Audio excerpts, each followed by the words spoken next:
So you've just picked up the brand new Numark Mixstream Pro standalone streaming DJ controller, and there's a problem. You're not a DJ. You have no idea what all these controls are for. So maybe you picked this up because it does have the streaming capabilities plus the built-in speakers. So essentially you could use it as a playlist playback machine for casual listening, which is great. But you may want to dive in a little deeper and get into DJing and have no idea where to start. That's what this video is for. I'm going to teach you how to start DJing with the Mixstream Pro with no prior experience. If you are an existing DJ with experience, maybe check out the feature overview video. The link is in the description. That may be a better place to start. But for the rest of you that want to get started DJing, I'm going to show you how in less than 5 minutes. So the first thing you might ask yourself, why does this thing have two sides? I only need to play one song at a time. Well, the job of a DJ is to not only play one song, but also prepare the next song so that when it's time to mix from one to the other, they can do so seamlessly without any dead air. So what dead air would do, ask any DJ, it kills the dance floor, and that's not what you want. So that's why there are two sides. One side for a song that's playing, the other side to play the next song, or you can play them both at the same time. How does that work? Well, let's take a look at this section here. This is called the mixer. And what that does is it allows you to mix between the two songs. So if you just take a look at this controller, split it right down the middle, you've got controls for this side, and then you've got controls for this side. This little thing down here, that's called a crossfader. So it lets you select audio from one side, from the other side, or both at the same time. If the crossfader is all the way to the right, only the song on this side will be able to be heard in the main speakers, or the speakers if they're hooked up to a larger sound system. On the left side, only this side can be heard. And then you guessed it, if it's in the middle, you can hear both sides at the same time. That's for when a DJ is mixing and blending them together while they transition from one to the other. So back to the mixer section. We have a few different ways to control the volume of your audio. Again, this half controls this song on this side, this half controls the song on this side. So on each side, we have a volume slider that controls the volume. We have a main level knob, which also controls the volume. And then we have the EQ, which is the equalizer. So it controls the high frequencies, the low frequencies, or mid frequencies, and the low frequencies. So this is your bass, this is your mid level, and this is your treble. So it's the higher frequencies. So if you turn it all the way to the left, you're going to cut them. So if you want to cut all the bass out of a song, you can turn the bass all the way down. If you want to bring the bass up, you can turn it up higher. Most of the time, as a beginner, I would just recommend leaving them all at 12 o'clock, which is the line pointed straight up. And then just control your volume with these things, these volume faders, or we sometimes call them channel faders. And again, remember your crossfader controls what you can hear. So even if both these are up and I'm only on one side, I'm only going to hear the side that's selected with the crossfader.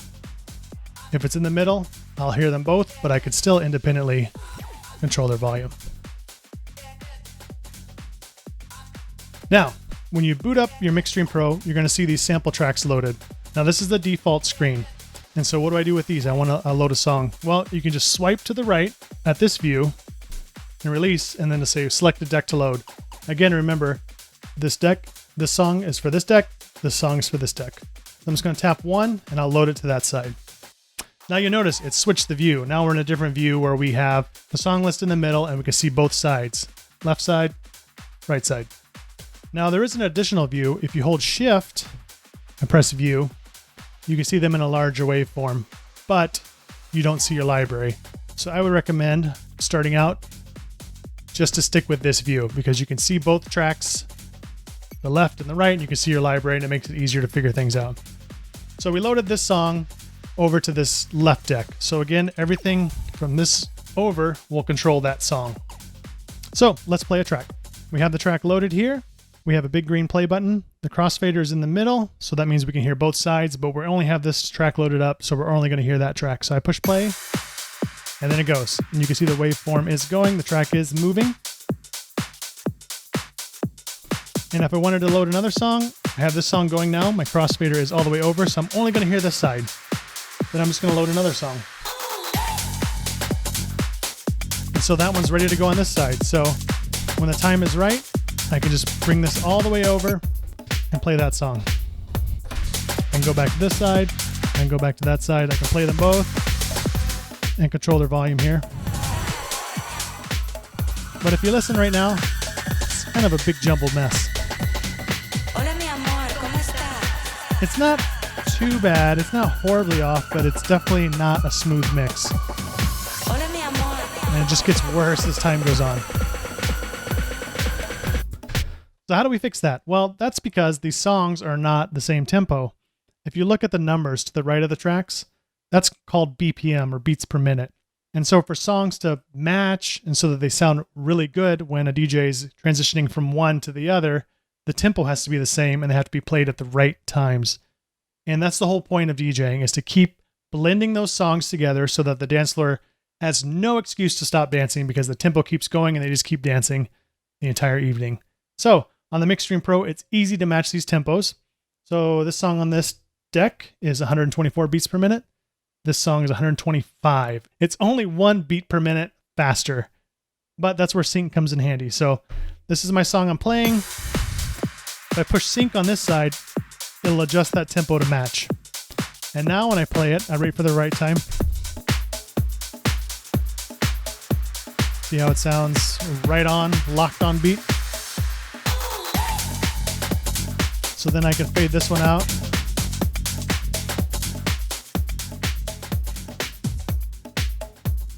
And then the next song is playing, same tempo, no stops, no silences in the music, and everybody's having a good time. So let's get into a few more of these performance features that DJs would use. So on each side, you'll see that we have a filter knob. When you turn it, it either filters out the high frequencies or the low frequencies all in one motion. So it sounds really cool when you're mixing and you're playing two songs at once. You can use a filter on one and leave the other one non-filtered, or use filter on both. Next, we have an effects section. So this is mirrored. These 4 effects, though, are the 4 effects for all decks. So if I select echo, we have these toggle switches here. I can temporarily engage it or flick it on. So let me turn on the volume so you can hear that. See, that's echoing. Now I can turn it down, and echo will continue after the volume is adjusted down. Delay does the same thing, only it's a little shorter echo. It just does like one time. And flanger is an effect that sounds like this.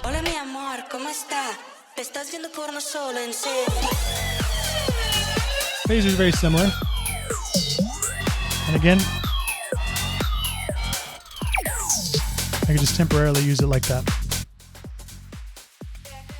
Let's jump over to the pad modes. Now these are your performance pads, and I recommend watching the feature overview to get a better idea of what they do. Essentially, we have cue, save loop, auto loop, and roll. And just real briefly, I'll show you what they do. Now this cue is different from this cue. This cue, the stop button cue, takes you back to the primary cue point. So a lot of times DJs will use this cue button as kind of like a stutter start, but it's only temporary. When you let go of it, it goes back to that cue point. So if you ever wanted to keep playing, just hold that cue button and press the play button, and it'll keep going from that cue point. And I push cue again, it goes back to that initial cue point, which will always be that white marker. Now what these cue buttons allow you to do is add additional cue points to the song. So you not only have this primary cue point, but you have these additional sections. So they'll let you jump around. This one's set to the same as the white cue point. This is later on, another spot.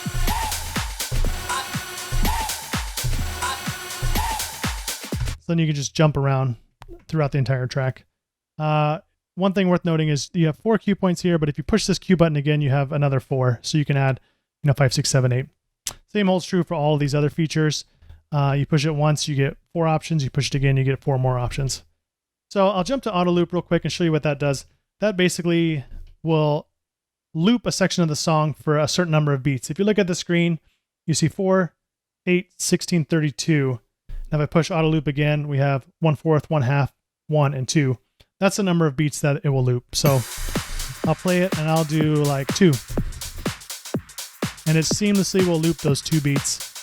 I can make it 1, half, quarter, and when I let go, it resumes. I let go by tapping the button again, and that resumes the song from where you were looping it from. Now, roll is essentially a temporary loop, but the big difference is when I'm rolling something and I let go, the song keeps continuing from where it would have been had I not used the roll, if that makes sense. So I can temporarily roll something, and when I let go, it doesn't start from where I rolled it. It keeps going from where it would have been had I not used the roll. So for example, select a roll. I'm going to push it again. We got 2 beats, 1 beat. I'll do 1 beat. The song kind of keeps playing in the background. You can see it's kind of split on the screen. And I'm just rolling. Same thing, I'm rolling. And that's a roll. Save loop is essentially the same as auto loop, but a save loop is a loop you predetermine and you save it so that you can, every time you load the song, you can recall that loop that you saved by tapping that button. So there's another save loop it jumps to.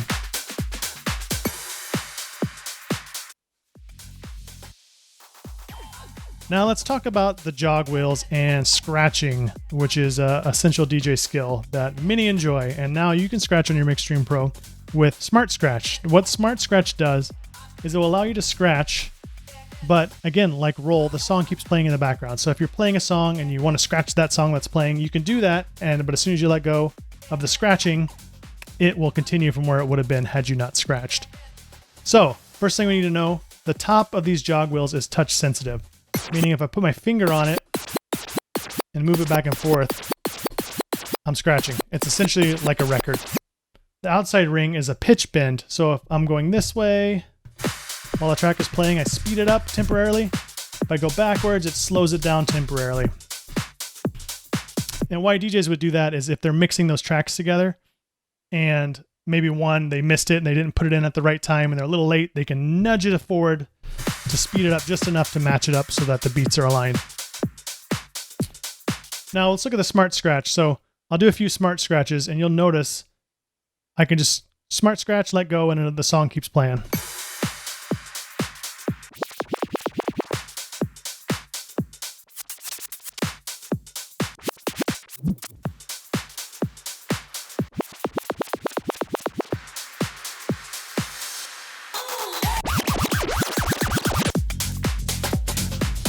You can also turn off Smart Scratch mode by pressing the button. But you'll notice, if I let go, it just resumes from where I grabbed it. So it's not continuing to play in the background. That's the big difference. Smart Scratch, song keeps playing on beat. Put that off.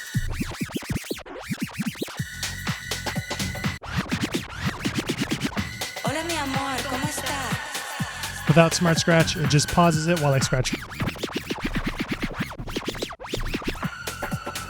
And typically, if you're going to scratch over the song that's playing, you don't want to pause that song when you scratch. You want to use Smart Scratch so it continues to play at that same length that it was intended to. And honestly, most DJs probably wouldn't be doing that anyway. They would play a song on this side and then scratch on this side and then go back to that song.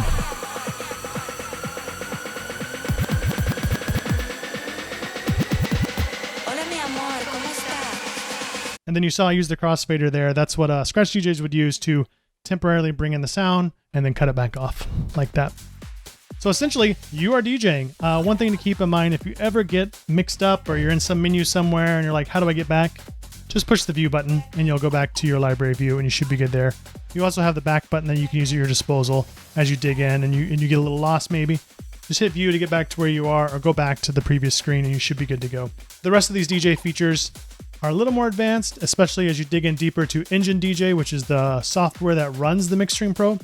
You can find out more on enginedj.com as well as a number of tutorial videos that will show you all the things you ever needed to know about Engine DJ and how to use it when you transition from DJing at your home for your own parties to the club or even the stage or even the events. Engine DJ is full featured and it can grow with your DJ career. So everything you'll ever need to DJ anywhere is available inside Engine DJ.